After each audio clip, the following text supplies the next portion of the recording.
I think it's a question of when you book these holidays, Susanna. I mean, look, the research that's caused this story to go up this time, I suspect they checked these flights maybe 2 or 3 weeks ago.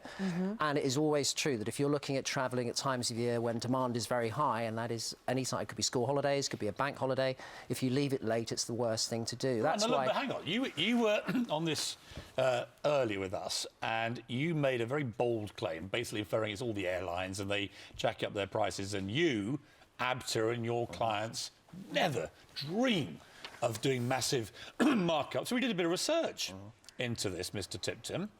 And what we found, example one from the Thomas Cook website, 7 days in Turkey, from 13th of February to 20th of February. One of your clients, this is, family of 4, total £1,630. If you go a week later, £1,090. That's an increase of nearly 50%.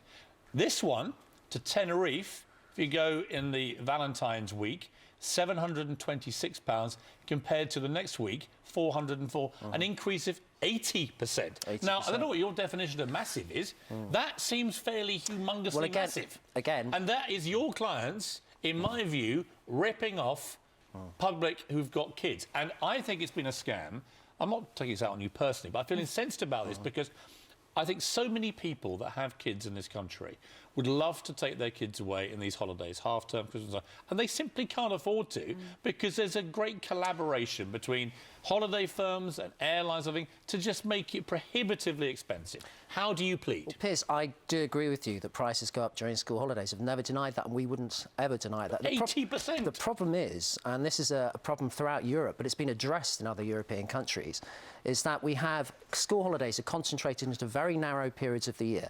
Now, looking at half-term, they tend to happen at times of year when demand is very low, apart from half-term. So you're going to get massive differences in price at those times of year because of that reason. Yeah, but hang on. No, can I just say there is a solution to this problem, which I'm trying to suggest to you. When I go to my local cafe most mornings, right, sometimes there are lots of people, sometimes it's empty. They never charge me a different price for my coffee. Why should anybody have to pay 80% markups, or in some cases 150% markups for holidays, just because they have kids and are therefore not able to take their kids on holiday in the cheap times? Why? If you look at price increases in the industry as a whole, they'll go up whenever demand increases. It hasn't necessarily to do because it's simple economics. Demand increases, so does prices. It's simple greed, isn't it? What we're suggesting... It's like there's a lot of people want to go, so we're going to charge them a load more money. It's greed. If you look and what I'm saying to you is, when are ABTA and the airlines going to stop being so damn greedy? Well, if you let me finish, Piers, we have a solution to this problem, which is something ABTA has suggested for many years now. No action's being taken on it, but it's a very good suggestion. We should do what they do in Germany and other European destinations where they don't take their holidays at exactly the same time. If you spread the demand out, then the prices will equal out as well. You didn't answer Piers' question, and I think it's a question lots of people want to know the answer to.